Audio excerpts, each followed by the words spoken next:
Mungkin di sini apanya bisa di-share share screen PPT gitu ya? Iya, sambil menunggu share screen PPT, ya, kebetulan gini, jadi kalau misalnya nanti saya akan banyak sharing tentang play terapi itu, perlu digarisbawahi ini jadi play terapi itu memang, eee, sebuah apa ya, kalau di psikologi itu ada namanya intervensi atau kalau bunda dan ayah tahu, inilah kayak proses, apa ya, kayak proses penyembuhan dan lain-lain gitu ya, namanya juga terapi. Itu ketika udah ada gangguan itu akhirnya, disembuhkan gitu. Nah, play terapi itu adalah proses ketika sudah ada masalah, sudah ada gangguan gitu ya. Nah, salah satunya untuk mengembalikan, apa ya, tumbuh kembangnya dan, fungsi mentalnya itu dengan, macam-macam cara. Salah satunya play terapi ini. Memang kalau untuk, ilmu-ilmu baru yang ada di dunia pendidikan itu seiring berjalannya waktu berkembang terus gitu ya. Bahkan, ada yang, eee, beberapa tuh udah nggak dipakai gitu kan, atau mungkin ada teori barunya. Nah, seperti halnya play terapi gitu ya, itu dasar landasannya itu jelas ya, berdasarkan tumbuh kembang dan juga berdasarkan, eee, peningkatan di bidang motorik halus dan motorik kasar. Nah, salah satunya juga ini nih, bunda dan ayah, motorik halus dan motorik kasar. Kadang itu tuh, eee, apa ya, bahasa yang asing gitu. Kalau untuk di psikologi pun, saya juga nggak terlalu banyak mendengar namanya motorik halus, motorik kasar gitu. Memang saya banyak belajarnya ketika ada di perusahaan mainan ini gitu ya, ketika ada di Haula Toys ini. Ya, motorik halus itu adalah hal yang diasah gitu ya, diasah dengan, contohnya, menstimulasi untuk, menggenggam, menstimulasi kognitifnya gitu kan. Kognitif tuh mungkin ilmu yang dia punya, habis itu logika berpikirnya dia itu motorik halus. Tapi kalau misalnya motorik kasar itu yang memerlukan gerak fisik yang seperti berlari, habis itu berjalan dan lain-lain. Nah, motorik halus itu contohnya juga menggunting tuh ya, makanya, usia 1 tahun itu 1,5 tahun lah paling enggak udah dikenalkan gitu ya dengan menggunting, mewarnai, lalu menggunakan krayon gitu kan. Nah, itu contohnya. Bisa ini mungkin share screen-nya belum terlihat ya? Nah, mengenal play terapi. Next.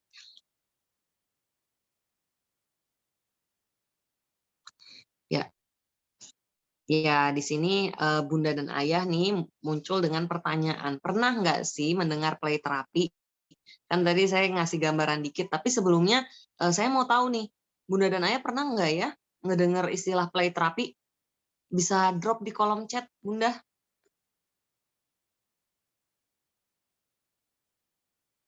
bisa drop di kolom chat mungkin, play terapi. Apakah ada yang pernah dengar entah dari internet atau mungkin oh pernah, Bunda Elis, weh, oh Bunda Elis sudah pernah, oh belum pernah ya, Bunda Nabila, sama saya juga, ketika dulu di psikologi pun masih asing gitu ya dengan istilah-istilah ini. Oh pernah baca-baca di IG, Mbak Gesi, Grace Melia, oh belum ya, eee, ini belum, ini dari ibu saya sendiri nih yang ngomong nih. Ya alhamdulillah di sini udah ada ya. Sebenarnya ini, mungkin, play terapi itu mirip-mirip dengan, yang kalau Bunda pernah ke klinik-klinik tumbuh kembang ya, itu, eee, sarana-sarana bermainnya itu merupakan salah satu dari play terapi. Tapi mungkin nggak beneran langsung ngomong, "Kita pakai metode play terapi loh," enggak gitu. Tapi intinya adalah play terapi gitu. Nah, jadi, next dulu nih, play terapi itu dapetnya dari mana sih gitu ya? Kok, maksudnya kok, baru sadar gitu barangkali atau baru baru pernah dengar atau pernah baca-baca gitu ya. Next.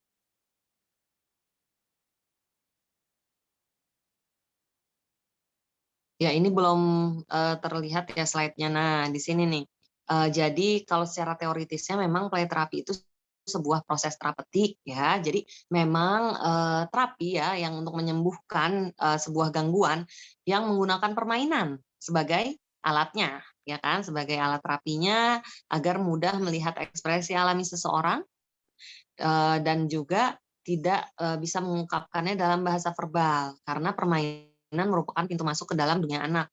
Ini menurut Lestari 2017. Nah, meski namanya terapi itu nggak ada obat-obatan sama sekali ya, Bun.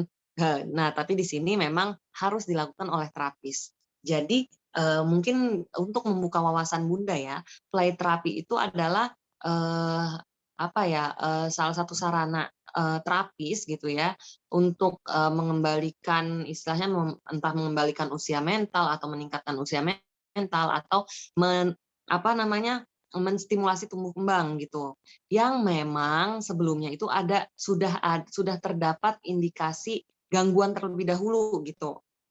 Itu akan dijelaskan next slide. Ya, di sini memang kalau terapi itu wajib kalau play terapi sendiri kalau membahasakannya play terapi gitu ya, itu emang wajib dilakukan oleh ahli gitu ya. Ahli tumbuh kembang atau mungkin terapis-terapis gitu ya. Tapi nggak cuma terapis kok yang bisa gitu ya. Tapi kita sebagai orang tua pun bisa sebenarnya. Cuma penamaannya aja yang nggak jadi play terapi, tapi memang membersamai tumbuh kembang anak itu dengan permainan gitu. Nah, di sini ada yang tadi saya bilang ya, apa sih gangguan-gangguannya gitu ya. Jadi siapa, sekarang kita mau berbicara siapa yang perlu dan butuh diberikan play terapi gitu.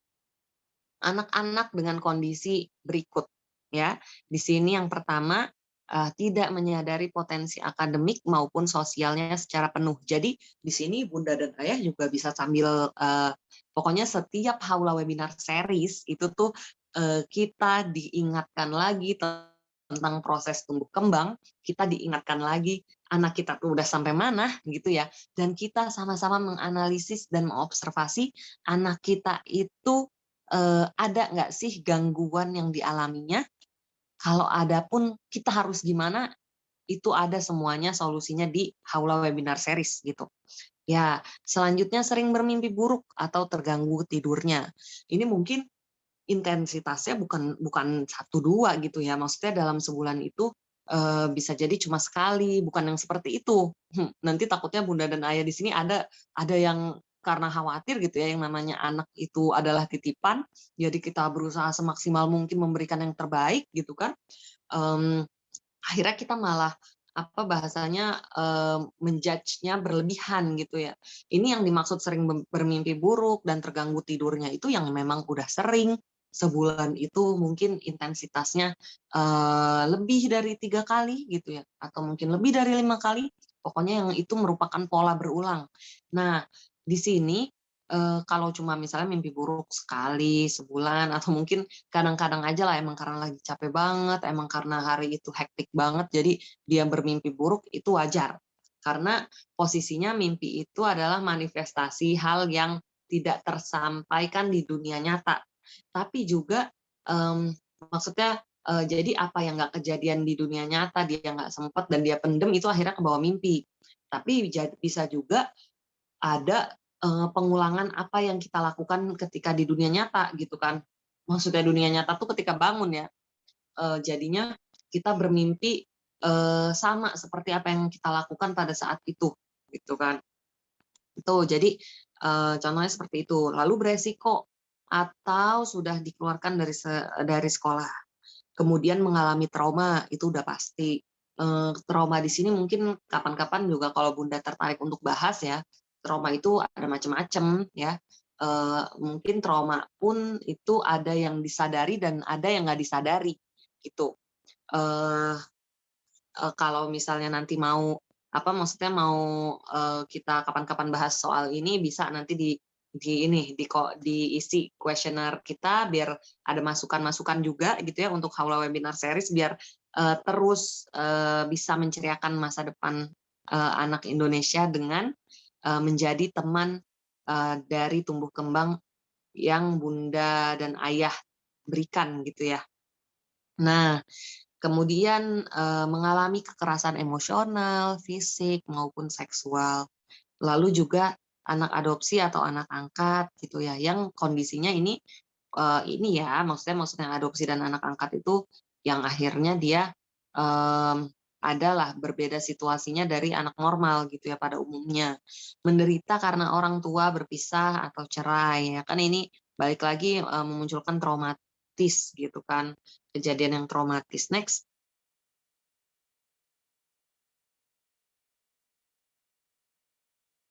Ya, di sini tadi kan apa ya, gangguan-gangguannya gitu ya.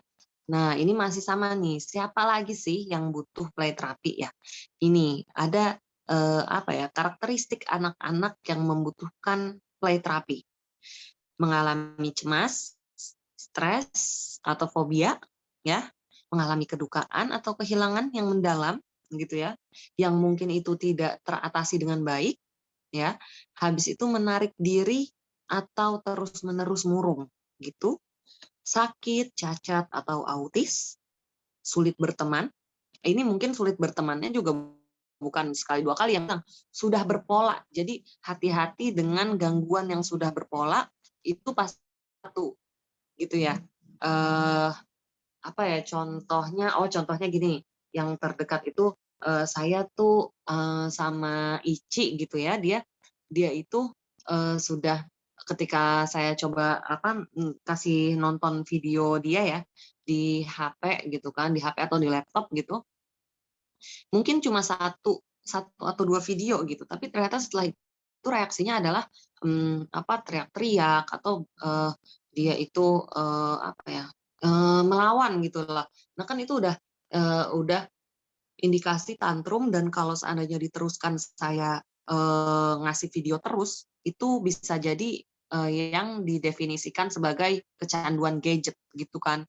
Nah, makanya setelah itu karena itu sudah berpola beberapa kali, ketika dikasih akhirnya dia memunculkan reaksi gitu, dikasih lagi kayak gitu lagi, dan terus-menerus gitu kan, setiap kali dikasih, itu akhirnya saya hentikan gitu. Nah, di sini mungkin sering bertengkar gitu ya, sering bertengkar dengan teman atau saudara, membuli orang lain atau menjadi korban bullying, menunjukkan perilaku yang tidak layak dan tidak mau bermain, gitu ya, dengan intensitas yang tadi saya bicarakan. Next.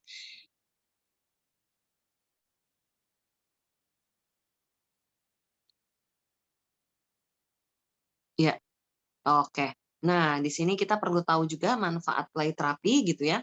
Menurut situs web Helpline, beberapa potensi manfaat terapi bermain adalah itu lebih bertanggung jawab atas perilaku tertentu, mengembangkan strategi, menghadapi masalah dan keterampilan memecahkan masalah secara kreatif, kemudian menghargai diri sendiri dan jadi empati dan menghargai orang lain. Intinya hal-hal yang menjadi standar normal seorang individu ya atau manusia itu jadi kembali seperti semula gitu ketika melakukan play terapi ini. Mungkin setelah ini bisa dilihatin dulu kali ya Mbak di YouTube. Di YouTube itu ada ketika coba ngetik play terapi, coba barangkali bisa share screen biar Bunda dan Ayah bisa ada gambaran play terapi itu seperti apa sih. Nah,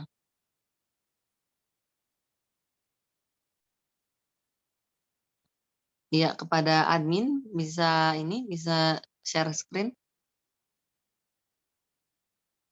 Karena kalau mungkin sebelumnya belum pernah melihat klinik tumbuh kembang, itu akan bingung play terapi itu gimana sih? Apakah hanya ya udah dikasih mainan aja, atau mungkin ada satu ruangan khusus yang isinya mainan, atau mungkin ada eh, apa namanya semua desain ruangan itu harus mainan gitu, atau gimana gitu ya.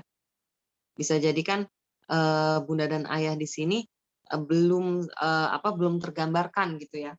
Jadi kalau di klinik tumbuh kembang sendiri kebetulan kan si Faris ya, Faris itu kan dia rutin untuk kayak, terapi gitu kan. Alhamdulillah sekarang, udah meningkat banget. Udah banyak banget ngomongnya. Tadinya dia, aduh, ngomong apa juga kita nggak ngerti ya, cuma ngomongin iklan-iklan yang ada di YouTube gitu kan. Nah, sekarang dia udah macem-macem, udah bisa ngadu segala. Ya, di situ ketika klinik tumbuh kembang itu kan didesainnya memang, dinding pun isinya mainan gitu ya. Nah, ya dinding pun isinya mainan. Di situ, ketika di terapi maksudnya di setiap ruangan itu pasti ada mainannya. Nah, kalau kalau misalnya, di tempat lain nggak gitu-gitu juga gitu ya.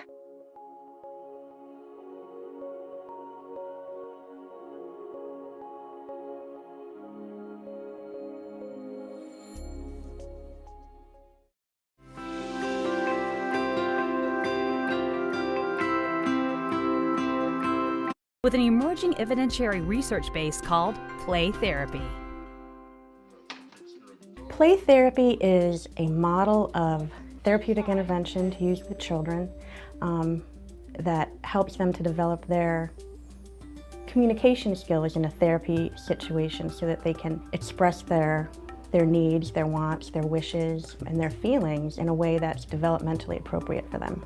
Play therapy works because it's a natural thing for a child to pick up toys, and toys are their words, and play is their language, and it helps them to process emotions and feelings. Although play therapy can also help older clients, especially those who have difficulty verbally expressing themselves, most clients are children. To foster play, therapists often stock a portion of their offices with therapeutic toys or maintain them in a playroom. The playroom is a child's world during the counseling experience. It's a safe place for children where they have the freedom to express their emotional lives and to be understood by a therapist who recognizes the healing power of play. Toys are the means by which children express themselves, and so the selection of these toys to facilitate expression is critical. Examples would be dolls and doll houses, castles, swords, pirate ships, animal figures, puppets, sand, and art supplies. Play therapists carefully prepare for each client's first visit to their playrooms. A child walks in and they look around the room, and the relationship hasn't started.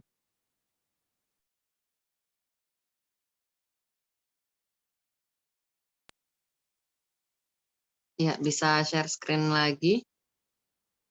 Ya, tadi itu, gambaran ya, gambaran dari, play terapi. Jadi memang kalau kalau tadi ya play terapi itu kan dilakukan secara profesional gitu ya oleh terapis.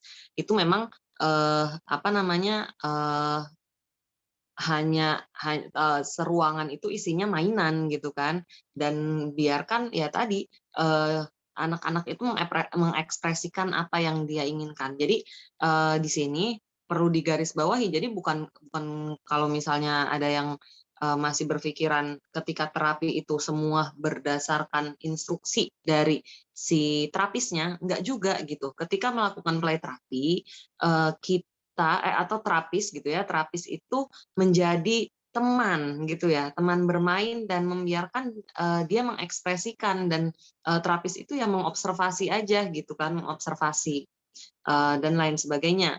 Nah, ini ya, sebelum kita masuk ke ini ya, ke slide selanjutnya, yang namanya play terapi itu sebenarnya jangan sampailah kalau misalnya anak kita harus ada di masa terapi gitu ya.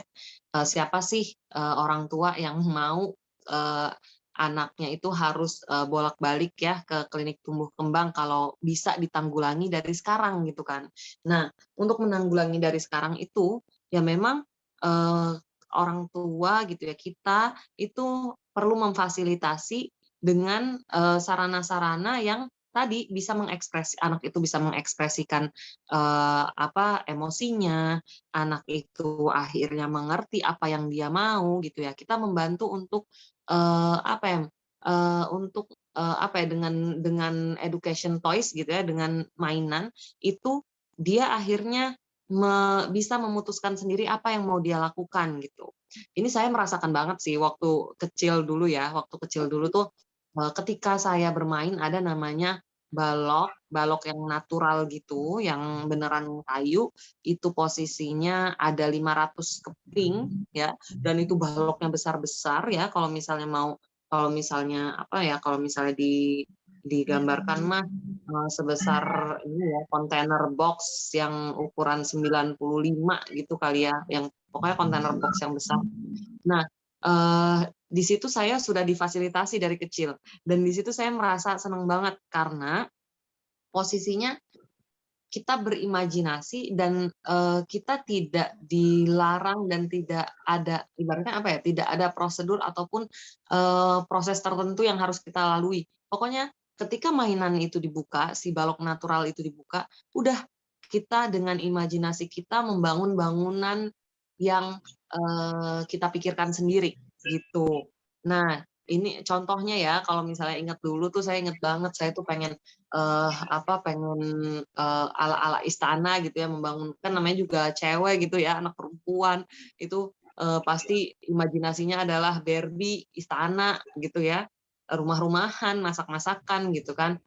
Nah, saya membangun cerita istana yang di samping kanan dikelilingi pagar gitu ya, dikelilingi pagar, habis itu ketika masuk itu ada saluran air gitu ya, yang sungai-sungai gitu. Itu imajinasi aja, tapi, ketika membangun bangunan itu, ya saya, berdasarkan imajinasi tersebut dan akhirnya saya bisa mengekspresikan keinginan saya, bisa mengekspresikan ide dan kreativitas yang ada di otak saya gitu ya, bahasanya gitulah. Nah, mungkin lanjut ya, ke next, selanjutnya. Ya, di sini juga bisa yang namanya play therapy itu bisa mengurangi kecemasan. Belajar, benar-benar merasakan dan mengekspresikan perasaan, ini bisa tergambar jelas ya kalau, kita itu ada panggung boneka, ya kan. Panggung boneka itu, kita berusaha untuk, menjadi, apa ya, alur cerita yang diperankan oleh boneka tersebut. Nah, di sini, memang si panggung boneka ini, sering banget dipakai kalau di TK-TK ya, kalau anak-anak TK itu sering banget, memakai itu untuk, berinteraksi sama temennya gitu, membuat suatu drama. Nah, ini juga ada di klinik tumbuh kembang ketika itu, dilakukan play therapy ya. Jadi yang namanya play therapy itu, nggak ada apa ya, kayak maksudnya instrumennya adalah mainan, cuma terkait mainannya itu harus diapakan gitu ya, itu, tergantung, apa yang ingin dibenahi ya dari tumbuh kembang, anak tersebut gitu. Nah, selanjutnya keterampilan sosial itu jadi lebih kuat, hubungan keluarga itu jadi lebih kuat, mendorong penggunaan bahasa. Nah, di sini kelihatan jelas ya, Paris gitu ya. Paris kalau misalnya lagi main balok, ya kan, main balok dan dia pengen beralih ke mainan lain karena bosen, eee, tapi kan kita paksa terus kan, udah bermain balok aja gitu. Dia akhirnya, keluarlah apa yang dia mau gitu, apa yang dia inginkan. Mau, bermain, mau bermain boneka misalnya gitu. Nah, jadi dia, karena bermain itu adalah dunianya gitu ya, jadi dia bisa membahasakan apa yang dia inginkan gitu. Kemudian juga meningkatkan kemampuan motorik halus dan kasar. Ya seperti yang tadi, mungkin ini ada beberapa yang baru join juga ya, di sini ada 18 orang total, kalau yang baru join, tadi saya sudah sedikit sampaikan di depan, play terapi itu memang, terapi yang dilakukan oleh terapis gitu. Tapi tidak menutup kemungkinan, bahasanya kita sih nggak membahasakan play terapi ya. Orang tua itu memberikan sarana bermain kepada anak dengan, alat permainan edukasi gitu ya, yang akhirnya membuat lingkungan itu menjadi, seperti play terapi itu. Jadi, sifatnya itu bukan kita me apa ya, meng meng ya ini mau ikutan juga. Ya sifatnya itu bukannya kita itu, menyembuhkan apa yang sudah menjadi gangguan, tapi kita menstimulasi anak-anak kita ya untuk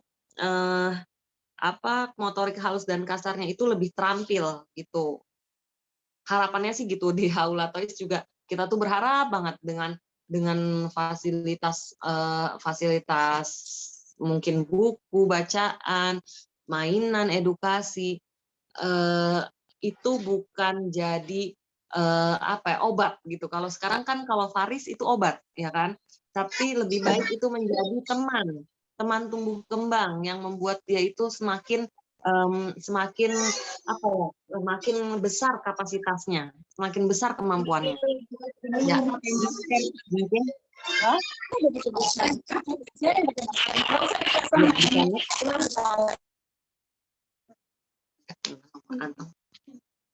Ya, bisa next. Nah,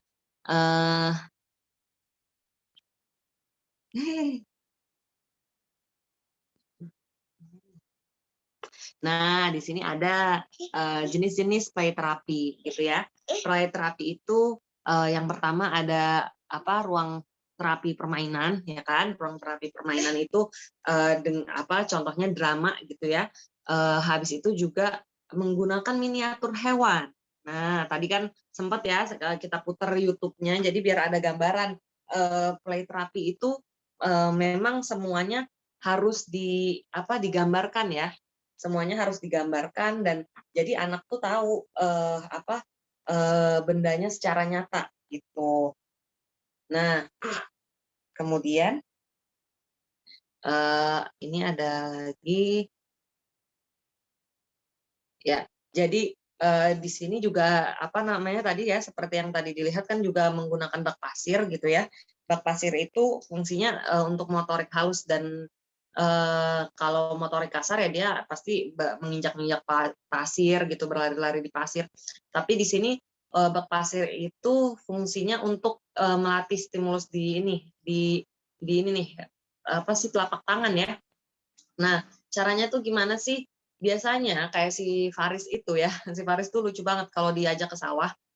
Makanya kita selalu dikasih tahu Faris itu silahkan berikan tekstur yang berbeda-beda karena dia itu akan gelian gitu. Jadi ciri-ciri anak yang memang mungkin spesial gitu ya, itu ya ketika di pasir itu dia geli gitu kan, ketika di pasir itu dia geli, ketika nangisnya maksudnya ketika ada di pasir, di sawah, nginjek rumput, itu dia udah kayak udah kayak kalau orang biasa mah udah kayak ini ya, udah kayak nginjek ulet kali ya, kumpulan ulet-ulet gitu ya.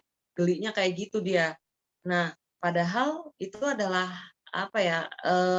hal-hal normal di sekitar kita gitu kan.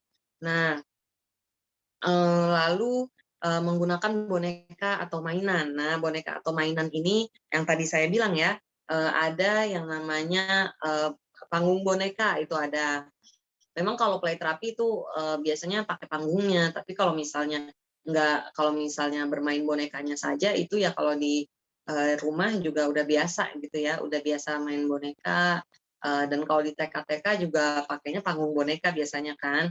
Jadi dia berperan menjadi boneka tersebut dan lebih menjiwai gitu bahasanya. Makanya salah satu tujuan play terapi itu kan dia bisa mengerti emosional, ekspresi gitu dan lain-lain. Nah, kemudian menggunakan buku atau cerita, menggunakan tanah liat itu juga bisa. Next. Ya, jangankan tanah liat gitu yang jauh. Bola yang ada jeruji-jerujinya itu pun untuk seorang yang spesial gitu ya, itu pun sangat menyiksa bahasanya gitu ya, menyiksa banget gitu untuk memegang suatu benda yang ada yang timbul-timbul di dalamnya gitu kan. Nah, di sini mainan sebagai media kedekatan emosional. Jadi memang saat bermain bersama anak itu kita menyalurkan berbagai emosi dalam aktivitas tersebut. Ini sangat bermanfaat untuk membantu anak itu mengenali dirinya gitu ya. Jadi memang yang namanya play terapi itu terapi gitu, udah terlanjur ada sebuah gangguan dan itu mau dibenahi gitu ya. Next. Nah, di sini ada sedikit mungkin ya yang bisa saya sampaikan gitu ya, anak memiliki jiwa dan akal yang belum utuh gitu, maka isi masa kecil mereka dengan pengasuhan yang positif. Ya di sini kalau dari tadi itu dijelaskan ya, terapi itu adalah untuk profesional, bunda dan ayah ya. Ini saya berpesan sebagai sesama pejuang ya, kita yang berjuang mengasuh anak-anak kita gitu ya sampai besar. Jangan sampai hal ini kejadian di kita untuk mengobati anak kita, tapi berikanlah mainan, buku, dan fasilitas sarana untuk mereka dalam menstimulus tumbuh kembangnya, menstimulasi tumbuh kembangnya gitu. Jadi jangan sampai jadi obat deh gitu ya. Jadi kita mendingan stimulasi aja dari sekarang gitu ya. Karena kan yang namanya saya juga merasakan ya yang namanya penyesalan tuh adanya belakangan gitu ya. Penyesalan adanya belakangan, mungkin ketika awal-awal tuh saya gini, Iskar dikasih mainan ini enggak ya, aduh tapi nanti sayang gitu kan, nanti mainannya pasti ini cepat rusak, apalagi mainannya mukul-mukul gitu kan, pasti dia akan mukulnya kenceng banget gitu kan. Tapi saya jadi mikir lagi, maksudnya lebih baik mainan itu dia mainkan dan mungkin akhirnya tidak terjaga karena dia yang memainkan gitu ya. Ya kalau anak kecil mah belum paham ya cara merawatnya dan lain-lain. Nah, lebih baik itu akhirnya tidak berfungsi sesuai fungsinya lagi daripada dia nggak merasakan bermain dengan mainan itu, jadi motoriknya nggak terasah pada saat itu gitu. Contoh saya tuh yang saya ingat jelas waktu bayi, jadi kan memang bayi itu baru 0 sampai 3 bulan ya, baru bisa melihat warna hitam dan putih.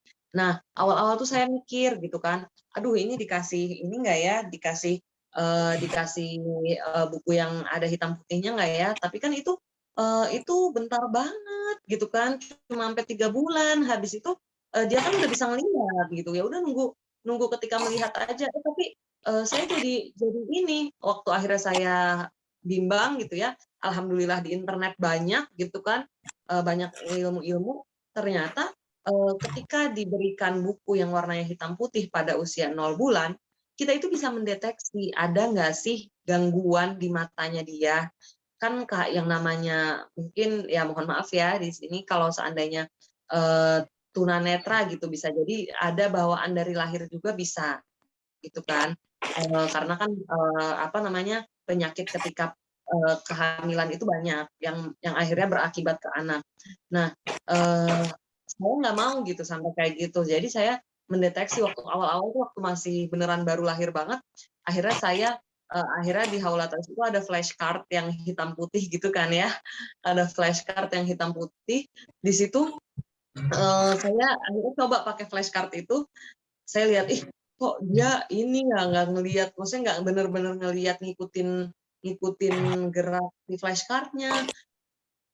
Akhirnya ketika 1 bulan saya coba lagi, alhamdulillah ngikutin, 2 bulan alhamdulillah ngikutin terus. Ya akhirnya setelah itu, oh alhamdulillah berarti dalam hal penglihatan dia ini ya, maksudnya nggak ada masalah apapun gitu kan. Nah, seperti itu Bunda dan Ayah. Jadi kalau di sini saya kan memang ini ya, maksudnya fokus belajarnya memang di pendidikan, di psikologi gitu ya. Dan apalagi didukung dengan saya ada di Haula Toys gitu kan. Memang saya melihat ketika suatu mainan itu diberikan, ya, ketika suatu mainan itu diberikan, kita juga bisa mendeteksi dan juga bisa melihat sejak dini gitu ya, sejak dini apa sih kemampuan yang menjadi kelemahannya anak kita gitu. Ini contoh ya, contoh saya itu waktu awal-awal nyoba ngasih wire game ke Iskar ya kan. Enggak, ya jangan wire game dulu. Saya pernah ngasih itu apa tuh namanya bola palu sama pukul palu ya kan. Pukul palu itu ya, dia itu langsung bisa ya kan, langsung bisa. Kan itu tandanya oh dia baik, maksudnya dia udah emang baik banget dalam hal fisik ya, fisik dan motorik. Maksudnya kemampuan memukul, kemampuan maksudnya ini loh apa sendi-sendinya sudah baik gitu kan, yang emang nggak ada masalah dalam hal apa ya tenaga gitu karena posisinya emang waktu itu Faris ya, Faris itu kebetulan motorik halusnya dia kurang motorik motorik halus apa kasar ya motorik pokoknya kemampuan dia itu kurang dalam hal konsentrasi memukul dan lain-lain jadi tenaganya tuh nggak ada gitu ya kalau bahasan apa umumnya mah dia tuh nggak ada tenaganya. Nah, itu kenapa sih ya? Salah satunya itu karena sejak kecil tidak distimulasi. Contoh, saya ingat betul waktu dulu ketika Faris itu masih usia 3 tahun, itu harusnya anak 3 tahun kan bermain bersama teman-teman gitu ya, atau habis itu lari-lari, mungkin lagi aktif-aktifnya. Faris itu digendong aja gitu. Nah, akhirnya ya itu kemampuan motoriknya tuh lemah gitu kan. Nah, jadinya ketika dia diminta untuk mengangkat sesuatu aja dia kesakitan. Nah, ini salah satunya yang tadi saya bilang ya, play terapi itu terapi yang dikerjakan oleh terapis, tapi Bunda sendiri di rumah itu bisa loh. Kita itu kan ibu itu kan madrasah ya, madrasah bagi anak-anak kita ya. Nah, ibu itu bisa loh menjadi guru juga untuk anak-anaknya gitu ya. Salah satunya yaitu ketika Iskar udah mulai 1 tahun, akhirnya saya berikan apa tuh saya berikan pukul palu, pukul bola gitu kan. Nah akhirnya saya melihat oh ternyata tenaga dia sangat besar nih. Sangat besar itu berarti suatu saat saya udah mengantisipasi gitu ya, mengantisipasi ini bahaya nih kalau sampai dia itu punya teman gitu bisa jadi dia itu apa namanya ya nggak bisa mengontrol tenaganya gitu malah yang akhirnya sekarang jadi concern saya bukan bukan cuma melampiaskan tenaga Iskar kemana tapi juga memberitahu ke Iskar kalau tenaganya itu boleh dipakainya ketika apa gitu ya ketika bermain itu yang diperbolehkan apa seperti apa ke temen gitu nah itu bisa dilihat juga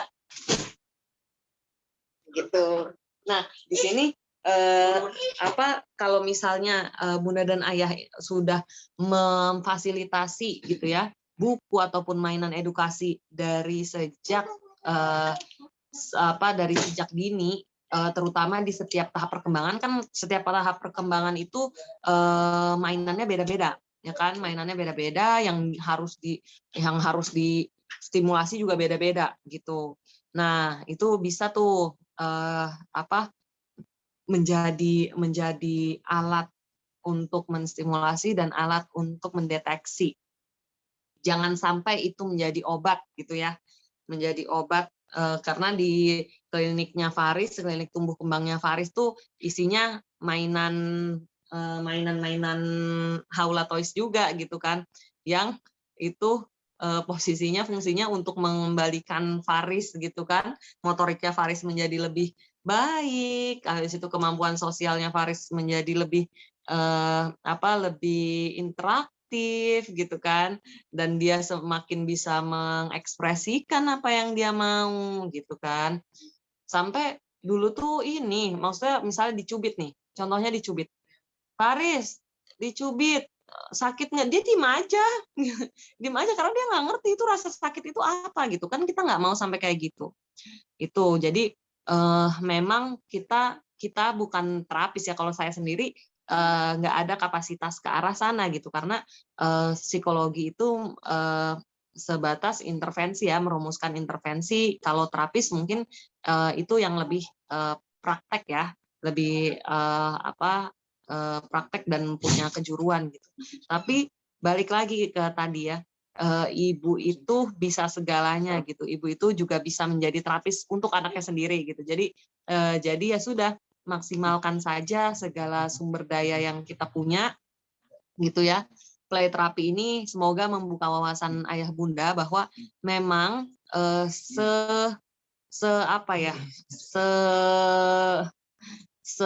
realitanya semencengangkan itu gitu.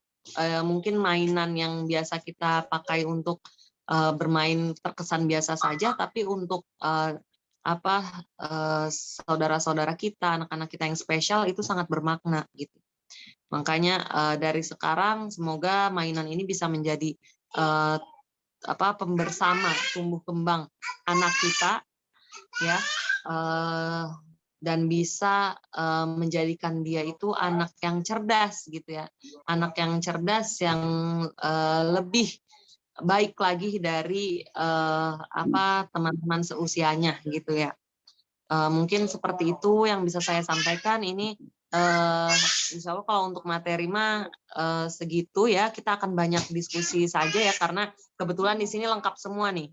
Ada Ibu Umu juga ada ya, membersamai kita pada hari ini, dan beliau salah satunya yang akhirnya membuat mainan ini tahun 98 itu mulai dilirik gitu kan, dan sampai sekarang alhamdulillah ya, kita masih terus berdiri dan terus mengembangkan gitu ya, berinovasi. Ya mohon doanya juga ya, Haula Toys bisa lebih banyak dikenal lagi, dan ya webinar series ini bisa lebih menginspirasi lagi kepada bunda dan ayah di rumah. Sekian dari saya, mohon maaf kalau ada salah-salah kata. Terima kasih atas kesempatannya. Jangan sungkan-sungkan untuk berdiskusi gitu, karena Haula Webinar Series itu jadi tempat yang seru banget untuk berdiskusi. Dan kalau mau berkonsultasi lebih intens gitu ya, barangkali memang masalahnya itu cukup berat, itu kita ada hotline konsultan edukasi gitu. Jadi kalau mau misalnya ada yang punya anak spesial gitu ya, anak yang spesial, itu kalau bingung ngurusnya gimana gitu ya, di tim konsultan edukasi kita ada salah satu terapis juga gitu. Jadi insya Allah segala hal yang berhubungan dengan edukasi, Haula Toys itu sangat bisa dan sangat bersedia untuk membersamai bunda dan ayah gitu. Itu saja, saya kembalikan ke Mbak Risa. Terima kasih. Ini tahu nggak? Oke, terima kasih Mbak Haula atas sharingnya mengenai play terapi. Tadi banyak fakta yang terungkap ya tentang play terapi itu apa, kemudian siapa yang kondisi anak seperti apa sih yang itu membutuhkan play terapi. Lalu juga tadi sempat ditunjukkan ya, kita menyaksikan cuplikan video singkat mengenai gimana sih play terapi itu gitu ya, kondisinya ternyata ya anak bermain gitu ya, dan mengeksplor mainan-mainan itu dan didampingi oleh terapis, dan di situ bisa diungkapkan bagaimana cara dia berkomunikasi, menyampaikan perasaannya gitu ya, dan bisa sebenarnya kalau sama ahli itu kan nanti bisa tergali juga ya sebetulnya ada masalah apa di dalam dirinya, dan ada kendala apa sih gitu sehingga gangguan-gangguan tersebut bisa muncul. Nah, kita masuk ke sesi diskusi dan tanya jawab. Insya Allah ada waktu 30 menit ke depan untuk bunda dan ayah yang punya tanggapan atau ada pertanyaan gitu ya, atau ada sesuatu yang ingin di-sharingkan, boleh untuk disampaikan. Nah, seperti biasa kami memprioritaskan dulu bunda dan ayah yang mau open mic. Silakan untuk raise hand yang ingin memberikan pertanyaan secara langsung, atau boleh juga lewat chat untuk disampaikan di kolom chat. Ya, silakan bunda dan ayah, ada yang ingin memberikan tanggapan atau pertanyaan, boleh langsung aja.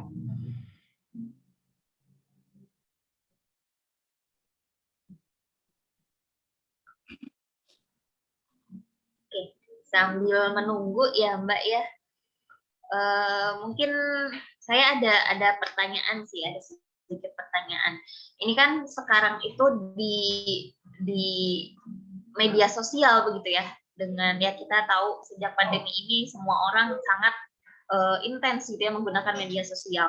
Nah, topik-topik tentang psikologi gitu ya, baik itu tentang personal, maksudnya individu dewasa, maupun tentang kesehatan mental anak-anak itu banyak dibahas gitu ya, banyak yang fokus membahas itu gitu ya. Nah, hanya saja kadang ada satu fenomena atau satu kejadian yang itu masyarakat itu ada yang menjadi self diagnose, maksudnya mendiagnosa diri sendiri gitu ya.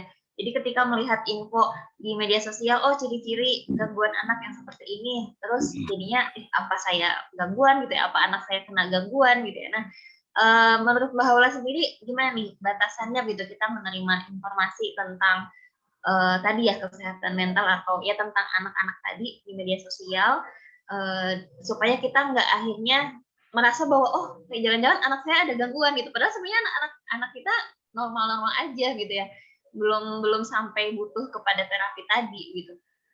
Gimana nih Mbak? Oke, iya tuh apa namanya pas banget untuk insight hari ini ya. Itu memang saya juga sering banget ngelihat seperti itu dan apa ya seperti yang saya bilang ya, informasi bertebaran banyak di luar sana. Dan memang kita itu wajib sih banyak membaca berbagai referensi. Jadi jangan saklek harus ngikutin A gitu kan. Contohnya ini Haula Toys posisinya sekarang juga kita pengen pengen mencoba untuk mengedukasi bunda dan ayah gitu ya dalam hal apa aja sih yang harus dibersamai dalam tumbuh kembang, tugas-tugas perkembangan apa aja yang harus dijalankan gitu kan. Nah, tapi tapi itu posisinya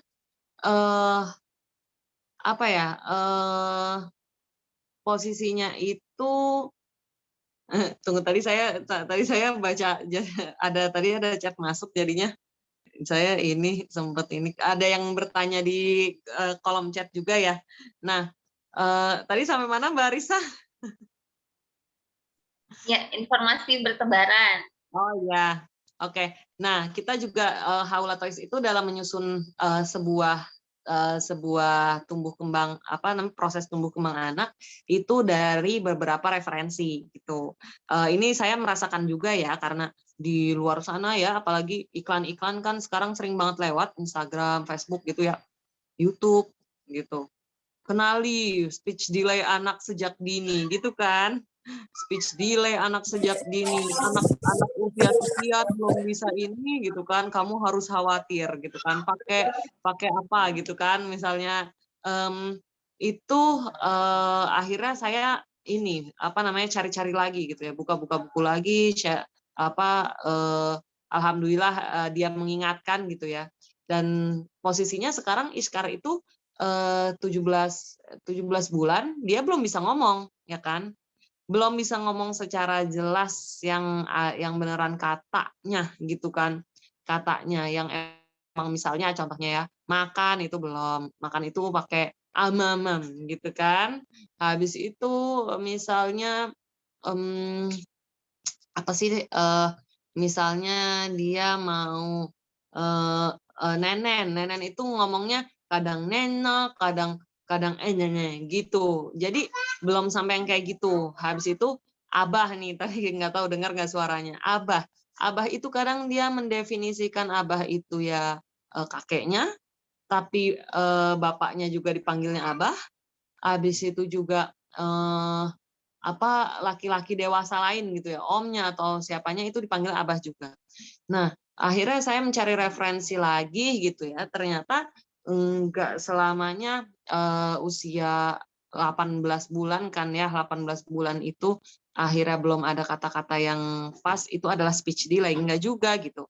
Jadi jangan jangan terpatok sama suatu informasi, karena perlu dikaji dulu info-info lainnya.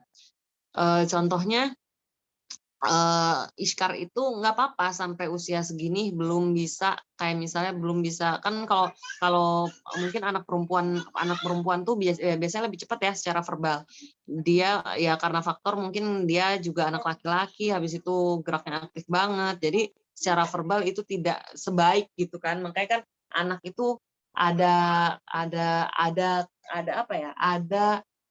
kelebihannya gitu kan, ada kelebihannya. Jadi itulah yang diasah terus. Nah, kelebihannya memang dia di fisik gitu. Kalau di verbal dia kurang. Tapi yang penting kita lihat waktu saya nyari kembali ilmu-ilmunya, oh ternyata ketika dia udah bisa mengekspresikan sesuatu keinginannya dengan entah gestur tubuh, itu salah satu tahap menuju kemampuan verbal gitu. Kemampuan verbal. Mungkin dia nggak ngomong langsung mau makan gitu, enggak, tapi gitu sambil nunjuk-nunjuk gitu kan. Itu udah termasuk step menuju kemampuan verbal. Jadi bukan berarti dia akhirnya speech delay gitu kan. Habis itu tadi ya yang saya bilang juga ketika kita mendiagnosa misalnya mimpi buruk terus tadi ya, jangan juga sekali mimpi buruk dia bilang aku takut dan lain-lain, tapi setelah itu dia nggak mimpi-mimpi lagi kita bilang oh dia harus ini nih dia ada masalah gitu kan. Enggak juga, tapi tadi yang saya bilang udah berpola dan begitu terus gitu. Nah, sempat juga saya khawatir juga kalau Iskar itu kan fisiknya kuat banget gitu kan, kayak nggak ada capeknya. Habis itu juga kayak gerak terus, aktif banget.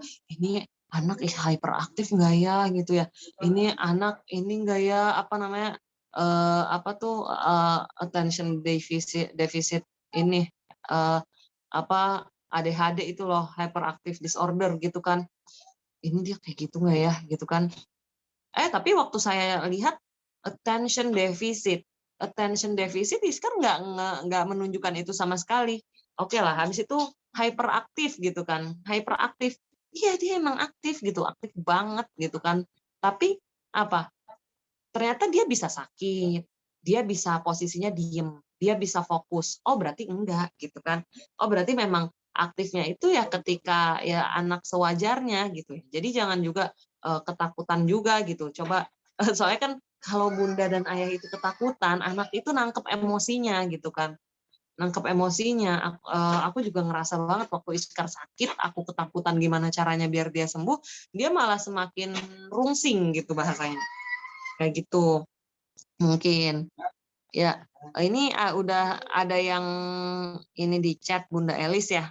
Ya, ada pertanyaan dari Bunda Elis Swatini tentang ini.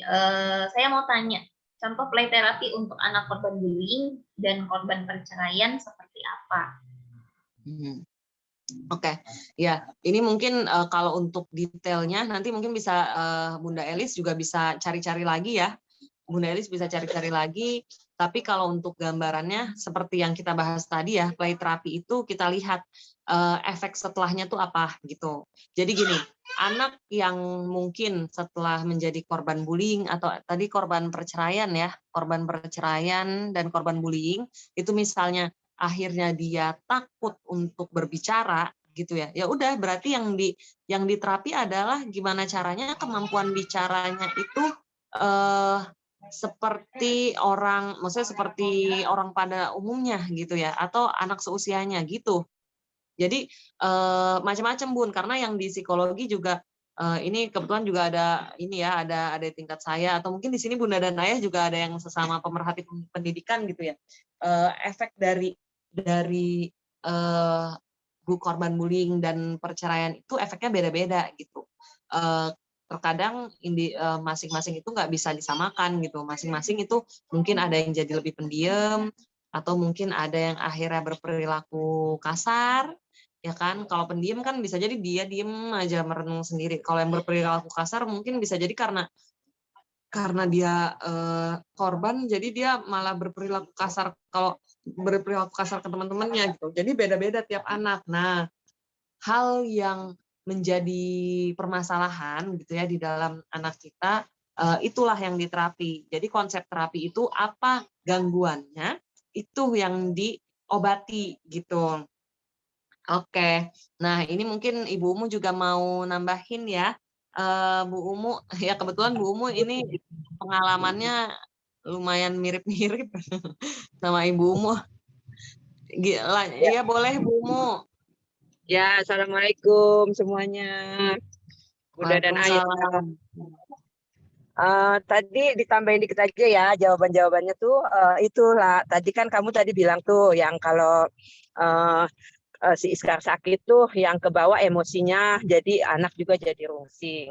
Nah, kondisi si anak yang korban bullying ini yang pasti tuh anak cukup menderita lah dari segi emosi ya, pasti itu pasti dampak gitu kan. Nah, dengan emosi yang menyedihkan bagi si anak, kita balas dengan kasih sayang Bunda dan Ayah. Jadi kemarin sampai saat ini kan saya mengasuh tiga anak, tapi masih 2 yang saya tangani bersama. Yang satu masih saya titip ke terapi karena saya belum berani karena masih terlalu kecil gitu ya, karena aktivitas saya yang nggak ada di tempat. Nah,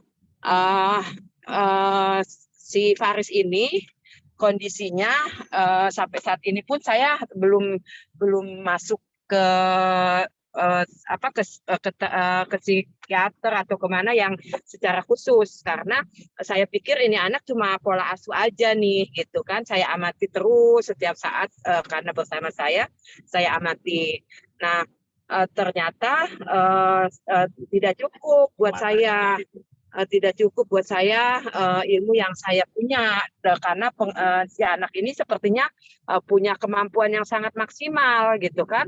Akhirnya saya mencari referensinya dengan siapa di sekitar saya yang anak seperti ini sudah besar gitu, sudah seperti apa kehidupannya gitu. Nah, akhirnya disitulah saya wawancara ya dengan orang tuanya dan dengan ibunya yang mengasuh sejak kecil gitu, sejak bayi bahkan.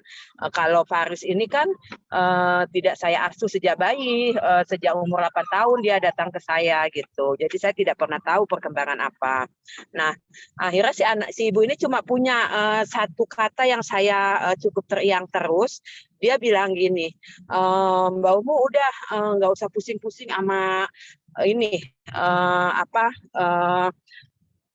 konsultasi kemana-kemana gitu ya, jangan terlalu puyeng kayak gitu. Udah, kalau ngurusin anak kayak begini pakai kasih sayang aja gitu. Jadi awalnya dengan kasih sayang, terus kalau tadi yang play terapi itu memang kalau yang ada di Haula Toys kan saya buat itu awalnya memang buat anak-anak saya sendiri ya, yang saya dampingi secara dari bayi lah, secara saya yang melahirkan gitu kan. Jadi dia berfungsi tidak sebagai terapi, tapi sebagai tumbuh kembang membersamai supaya saya nggak ada pun itu masih bisa bersama dia lah ya gitu. Nah, dan itu terjadi sampai saat ini ketika mereka sudah pada dewasa pun seperti itu gitu. Meskipun saya nggak ada, tapi kebersamaannya dengan saya itu dimanapun dia berada tidak jauh. Artinya apapun yang terjadi di dia secara ikatan batin nyampe, secara komunikasi dia akan lebih dulu ke saya gitu. Komunikasi apa yang terjadi di sana, karena anak saya 2 ada di Turki, dua-duanya itu ada apapun pasti komunikasinya dengan saya gitu kan. Nah, itu seperti itu Bunda dan Ayah, yang namanya membersamai siapapun, meskipun kita bukan ibu kandungnya atau ayah kandungnya, awali dengan cinta dan dekapan. Setelah itu silahkan temani dengan apapun yang ada, apapun yang punya gitu, yang dipunya mainan apapun. Kalau tadi yang karena dia diam ya banyakinlah cerita, temani dengan cerita berbagai macam kisah, dengan dibacakan buku dan lain-lain gitu kan. Kalau dia jadi males gitu kan, misalkan jadi males ya temani dengan aktivitas gitu, dengan aktivitas berbagai macam, apakah memasak bareng gitu ya, dia tergantung hobinya lah, intinya itu. Jadi mungkin begitu kali ya untuk awal supaya kita bisa terus melihat perkembangan anak-anak korban bully ini gitu. Mungkin itu aja, Haula. Halo. Oke. Terima kasih Bu Umu atas tambahannya. Gimana? Apakah sudah menjawab mungkin, Bunda? Atau ada yang bisa kita diskusikan lebih dalam lagi? Ya, Bunda Eli, apakah sudah jelas? Terima kasih. Belum, itu pertanyaan berbeda. Ya, untuk Bunda Elis, apakah sudah jelas atau ada tanggapan tambahan? Bunda Elis masih ada kan ya? Masih ada.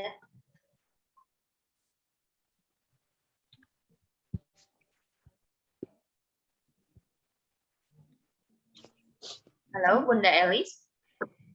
Sudah sepertinya, Mbak. Ya, sudah ya? Iya. Baik, berarti itu ya poinnya adalah ya anak-anak yang menjadi tadi ya korban bullying atau korban perceraian atau mungkin ada permasalahan lain, itu titik utamanya memang di interaksi juga dengan orang tua begitu ya. Tadi kalau kata Bu Umu itu ya kita hangatkan mereka dengan dekapan kita gitu ya, menemani mereka. Oke, selanjutnya kita lanjut ke pertanyaan berikutnya ya, Mbak. Oh, ini ada respon dari Bunda Elis. Iya Bu, alhamdulillah ada pencerahan. Terima kasih. Itu sudah jelas ya. Kita lanjut ke pertanyaan berikutnya dari Mbak Siti Mutmainah.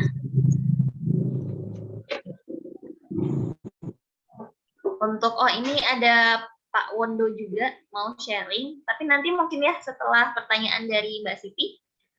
Ini ada pertanyaan mau tanya untuk anak ASD. ASD itu Autism Spectrum Disorder ya?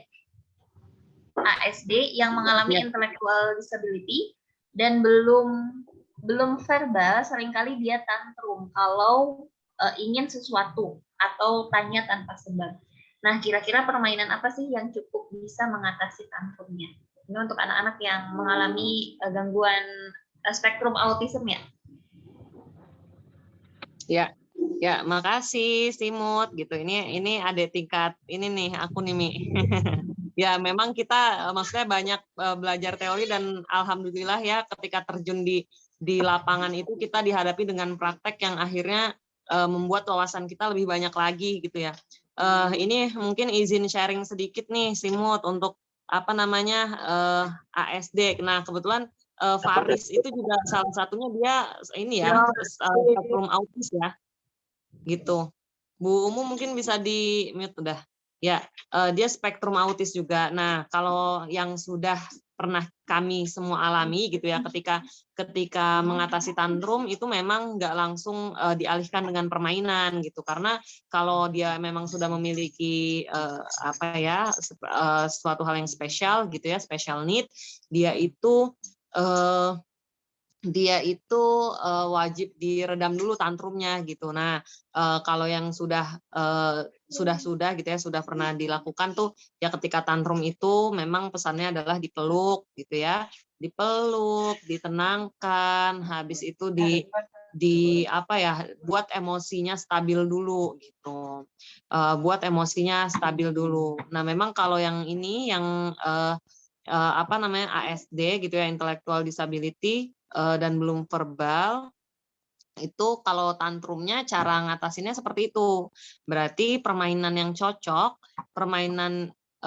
cocok itu bukan di mengatasi tantrumnya gitu. Kalau yang selama ini sudah dijalankan gitu ya, untuk mengatasi tantrum itu dengan ya pelukan, dengan distabilkan lagi emosinya gitu. Apalagi ini ini adalah kasus khusus gitu ya. Nah, yang perlu ditingkatkan itu di bagian intellectual disability dan belum verbalnya itu. Karena posisinya, kenapa anak itu tantrum?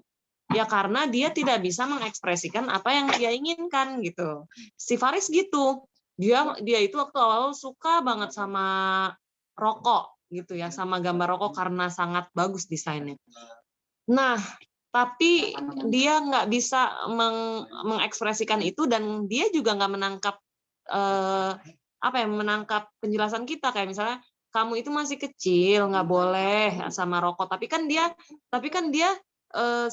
sehari-harinya tuh ditemaninya oleh TV, gadget dan laptop gitu ya, yang di situ iklan rokok itu diperlihatkan bebas ya, gimana dia bisa mengerti dan bisa mau nurut gitu. Nah, makanya di sini bagian intellectual disability dan belum verbalnya ini yang perlu ditingkatkan. Memang kalau intellectual disability itu perlahan diajarkan ilmu baru dan itu nggak sekali dua kali langsung nangkep gitu. Nah ini Faris kayak gitu juga gitu. Dia nggak langsung nangkep, tapi dengan pembiasaan berkali-kali. Contoh Faris itu bisa ini ya, misalnya ketika dulu dia belajar Faris apa, itu untuk bisa akhirnya dia paham kalau ditanya, dipanggil namanya langsung jawab apa, itu bisa nyampe sebulan 2 bulan kali kita biasakan seperti itu terus gitu. Nah, kalau belum verbalnya ini ya harus segera dilatih dengan terapi wicara atau bisa kalau mau terapi di rumah, maksudnya kalau mau coba di rumah sendiri gitu ya, itu kalau dia masih kayak Faris tuh beneran nggak ngomong apa-apa sama sekali, itu sampai digosok gigi sampai dia nangis-nangis gitu kan, gusinya digosok, lidahnya digosok gitu kan, agar dia udah terbiasa untuk dia mulai inilah nggak menutup lagi mulutnya gitu, maksudnya nggak nempel, kalau bahasa umumnya tuh nggak nempel gitu ya. Nah, seperti itu. Mungkin ini bisa ditambahin juga oleh Bu Umu ya. Nah, ya Bu Umu, barangkali iya, kalau untuk permainannya semuanya ini ya Mia, kalau untuk permainannya kan si Farisma semuanya juga diberikan gitu, tapi emang dia nggak bertahan lama ketika memainkan itu ya. Maksudnya anak normal aja memainkan ya fokusnya sebentar, apalagi Faris gitu kan, gitu ya. Ya, ditambahin ya, itu kan berarti mirip banget ya kalau yang kognitifnya lemah ya. Terus kayak Faris ini pertama saya cuma dapat data bahwa dia IQ-nya 70 gitu kan. Nah, tapi ketika saya mengamati karena sudah bersama tinggal bareng, menurut saya nih anak juga faktornya di tes IQ 70 ya wajar aja, orang nggak pernah distimulasi gitu kan, nggak pernah distimulasi saat dia dites gitu kan. Nah, kondisi ya ibaratnya kaset aja, kaset kosong nggak diisi, ketika mau disetel ulang ya kagak ada isinya, yang ada bulet-bulet doang gitu kan. Nah, kondisi anak juga kalau menurut saya ya seperti itu gitu. Tapi kalau sekarang menurut saya juga kalau satu saat saya tes IQ lagi, menurut saya mah nggak akan juga angka 70 itu muncul gitu kan. Karena sudah cukup banyak apa-apa yang jadi pemahaman. Cuma memang setiap anak itu kan istimewa dan berbeda ya. Kayak Faris contoh, saya cuma dapat data 70 angka IQ-nya. Tapi begitu dia dikasih hafalan Quran, mohon maaf kalau kayak yang Muslim, dia sekali duduk bisa hafal Al-Ma'surat Kubro gitu. Jadi runutannya dia hafal semua. Padahal dia nggak pernah diajarkan, bahkan dia belum bisa bahasa Arab juga. Tapi ternyata dia bisa mendengar gitu kan. Mendengar dengan rutin, begitu dia suruh mimpin, dia sukses dari awal sampai akhir gitu. Nah, itu kan berarti memang kita harus menemukan setiap anak itu dengan cara belajar yang tepat gitu. Kalau dia tepat cara belajarnya ya pasti dia akan paham gitu ya. Nah, itu mungkin salah satunya tantangan ya buat orang tua. Jadi jangan suka ngejas anak. Apalagi kalau sekarang ini kondisi kecerdasan udah multiple intelligence, sangat beragam, sangat banyak banget. Jadi kalau satu sisi dia mungkin lemah, di satu sisi dia bisa tinggi banget gitu. Mungkin itu sih Halih tambahannya lah.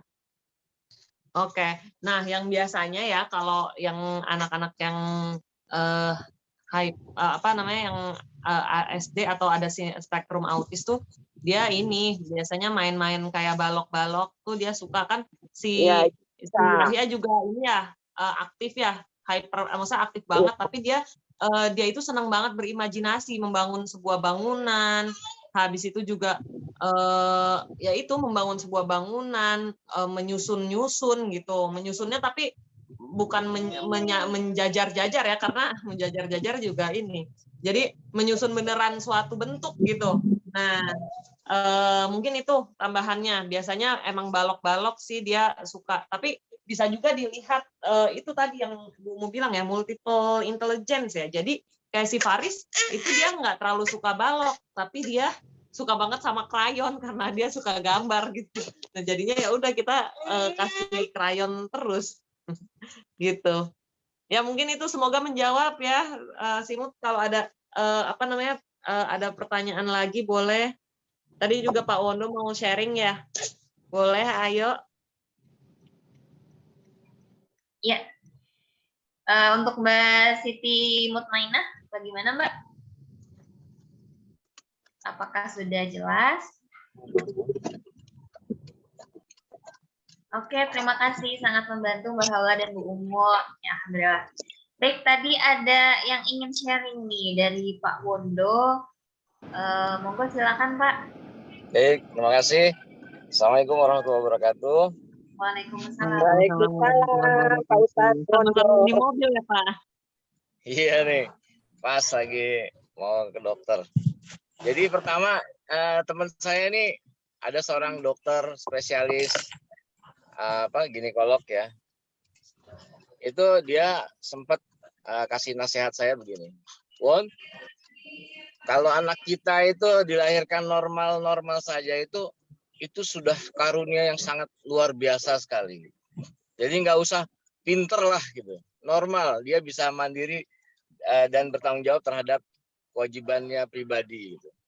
Jadi kalau nanti anak kita jenius, pandai atau hafiz Quran, itu bonus yang luar biasa diberikan Allah.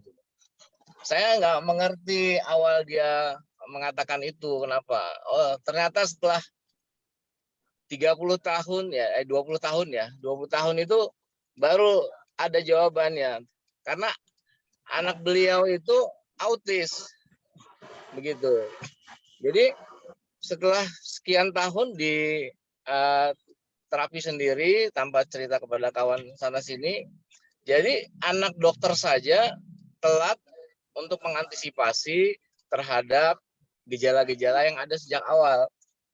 Nah, akibat dari keadaan tersebut, dokter tersebut ingin membuat sebuah buku bagaimana mempersiapkan para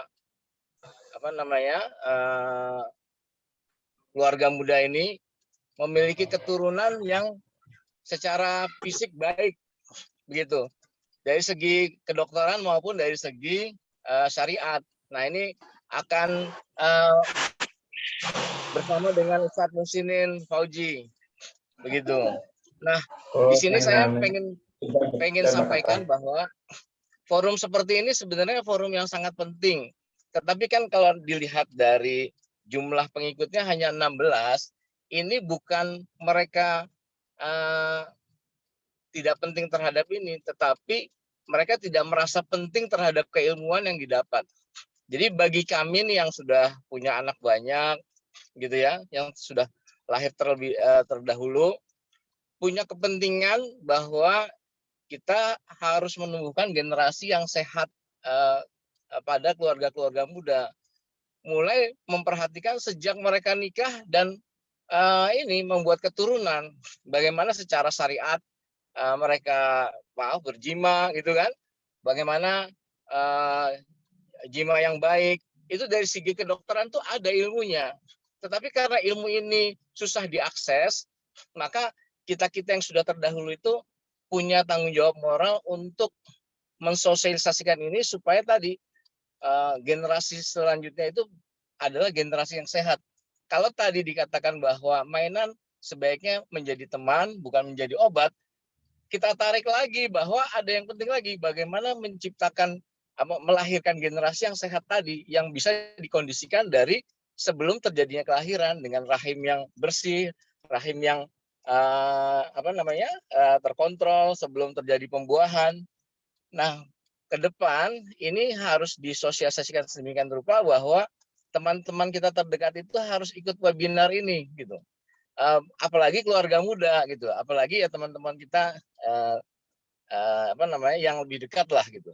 Intinya bahwa ada tanggung jawab moral kita, orang-orang tua yang lebih lahir terlebih dahulu, untuk mensosialisasikan kepada keluarga muda bahwa generasi cerdas, pintar itu bisa dibentuk sebelum terjadinya pembuahan. Gitu. Insya Allah itu saja sharingnya. Terima kasih. Pak Wondo, insya Allah saya sedang proses mau bikin semodel lembaga itu Pak, lembaga yang untuk ibu pemuda atau guru-guru PAUD lah, semacam institut PAUD gitu Pak. Insya Allah mudah-mudahan dalam satu tahun ini langsung jadi. Persis yang kayak Bapak ini yang tadi Bapak ceritakan tuh emang seperti itu sih, arahnya udah ke sana kayaknya Pak, insya Allah Pak. Insya Allah. Ya. Diceritakan juga sama dokter ini karena beliau sehari itu sesar bisa melakukan 4-8 kali. Banyak kecacatan fisik yang bisa dicegah sebenarnya, tetapi karena ketidaktahuan orang tua itulah akhirnya terjadi cacat fisik. Nah, yang seperti ini kita bisa hindari gitu. Betul Pak, setuju banget Pak. Iya, saya juga dari awal tuh ketika hamil juga was-wasnya soal itu terus gitu ya. Entah sampai nggak berani megang kucing, sampai nggak berani beraktivitas yang mungkin ngangkat-ngangkat beban berat gitu-gitu ya. Karena katanya sih ngaruh gitu kan. Atau bisa jadi ada di lingkungan yang mungkin ada bau-bau menyengat gitu kan, entah mungkin dalam maksudnya rokok atau mungkin lem, bahkan kalau pas lagi survei ke pabrik mainan pun kan itu pasti ini ya ada cat gitu kan. Nah, itu pun kalau pas lagi hamil ya lumayan mengurangi gitu intensitas berkunjungnya gitu. Iya. Ini bisa tuh kalau seandainya Pak dokternya bisa berbagi ya kita dengan senang hati juga barangkali bisa jadi narasumber aja di webinar ini. Oh gitu. Iya. Oke deh. Oke ya. Terima kasih. Terima kasih Pak. Terima kasih Pak Wondo atas sharingnya. Ya. Baik, Bunda dan Ayah semua, karena waktu sudah menunjukkan pukul 11:35, ini sudah mau sampai ke penghujung acara ya. Nah, dari Mbak Haula atau Bu Umu, apa ada closing statement untuk Bunda dan Ayah para peserta HWS 8? Boleh Bu Umu dulu. Sinyalnya jelek lah kayaknya Pak. Oke, ya sudah. Ya sudah kalau begitu saya wakilkan ya.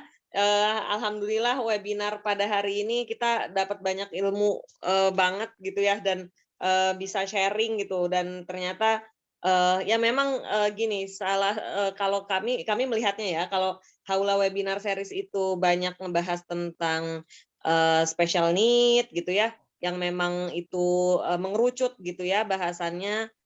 Belum banyak orang tua yang yang sadar dan yang aware gitulah ya akan hal itu.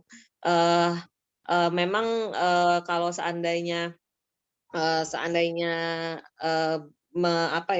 mengerucut ke arah pengobatan dan juga ke arah bagaimana mendidik anak yang spesial itu memang ininya khusus yang memang sudah aware dulu terhadap tumbuh kembangnya dan juga dan ternyata memang beneran ada gangguan tumbuh kembang gitu ya. Ya harapannya sih ini juga yang saya lakukan ya yang tadi seperti yang kita sharing di webinar gitu ya. Ya kita bisa menanggulangi semuanya itu sejak anak itu mungkin sebelum lahir gitu atau mungkin sebelum menikah juga bisa gitu kan. Nah di sini ada dengan kondisi lingkungan ya yang berapa kali kan di Haula Webinar Series juga dibahas ya. Memang lingkungan yang sekarang mungkin udaranya kurang bersih, habis itu juga makanan terutama ya, makanan-makanan fast food yang mungkin itu sangat ngaruh gitu kan terhadap kesuburan ya. Memang kalau yang sampai punya apa ya special need itu dari lahir gitu kan, itu faktornya karena di kandungan gitu ya, terlepas itu adalah takdir atau apapun itu, tapi kita di sini sebagai manusia hanya bisa berusaha gitu ya dengan maksimal. Makanya kalau ya nggak tahu mungkin sekarang alhamdulillah gitu ya semua anak yang kita punya normal gitu. Tapi siapa sangka, contoh kayak Ibu Umu, siapa sangka ketika anak-anaknya sudah besar ternyata ada anak asuh yang itu tiga-tiganya kebutuhan khusus gitu kan. Makanya alangkah baiknya ilmu itu selalu dicari sejak dini gitu ya, sejak terus dicari sekalipun kita belum menghadapi kasus yang seperti itu gitu. Nah, saya apresiasi banget nih kepada peserta yang sudah ikut sampai akhir. Sudah ini adalah bunda dan ayah yang semangat untuk mendapatkan ilmu yang mungkin suatu saat bisa terpakai gitu ya, ataupun ketika tidak terpakai kita bisa sharing ke orang-orang atau teman yang mungkin membutuhkan. Mungkin segitu saja dari saya. Terima kasih kepada bunda dan ayah sudah mengikuti sampai akhir. Mungkin Mbak Risa ada sesi foto habis ini? Ya, betul. Baik, terima kasih Mbak Haula. Juga semoga bisa bertemu lagi ya di webinar Haula Webinar Series berikutnya. Biasanya kita 2 minggu sekali selalu ada nih. Iya. Oke. Itu tadi closing statement dari Mbak Haula. Jadi semangat ya bunda dan ayah semua gitu ya, menjadi orang tua yang baik itu memang proses pembelajaran gitu, bahkan dari sebelum kita membangun keluarga pun gitu ya, itu bisa dipelajari. Tapi tidak ada kata terlambat untuk menjadi orang tua yang baik bagi anak-anak kita. Nah, kita masuk ke sesi foto. Silakan bunda dan ayah yang tidak terkendala koneksi untuk open cam, karena saya akan mendokumentasikan ini, nanti akan kita upload di Instagram @haulatoys.id. Jadi bunda dan ayah ini yang belum follow, silakan buka Instagramnya, bisa follow Haulatoys @haulatoys.id. Mau posting tentang acara ini juga boleh. Ini tadi, ada tanggapan dari Mbak Siti. Iya, sama-sama semuanya. Bunda dan ayah, semoga bisa ketemu lagi. Kita sharing-sharing lagi di next webinar ya. Oke, saya mau dokumentasi dulu nih. Ada lagi yang mau open cam, silakan. Biar tertangkap di layar. Itu Bunda Nani sama buah hatinya, Masya Allah. Halo. Oke, saya mulai foto ya. Sebentar. 1, 2, 3. Lagi, satu kali lagi. 1, 2, 3. Oh, baru ada muncul nih Bunda Elis. Oke, lagi ya, lagi. Mana tadi Bunda Elis? Oh, kendala sinyal, tapi bisa. 1, 2, 3. Ya. Oke, terima kasih Bunda dan Ayah semua yang sudah stay tune sampai pukul ini 11.41 waktu Indonesia Barat. Saya selaku moderator, mohon maaf bila ada kesalahan selama memandu forum kita kali ini. Kita insya Allah ketemu lagi di HWS ke-9 ya, jadi dipantengin terus aja Instagramnya di @haulatoys.id. Baik, kalau begitu kita tutup Haula Webinar Series yang oh iya, jangan lupa untuk memberikan feedback bagi kami ya. Tadi saya sudah drop di kolom chat link feedbacknya. Bunda dan Ayah mohon untuk diisi, atau nanti juga kita akan repost juga di grup Haula Webinar Series. Itu sangat bermanfaat bagi kami masukan dari Bunda dan Ayah semua. Baik, kalau begitu saya tutup Haula Webinar Series yang ke-8 ini. Terima kasih Bunda dan Ayah dan semuanya. Assalamualaikum warahmatullahi wabarakatuh. Waalaikumsalam warahmatullahi wabarakatuh. Pamit ya, izin Li. Terima kasih banyak. Sampai bertemu.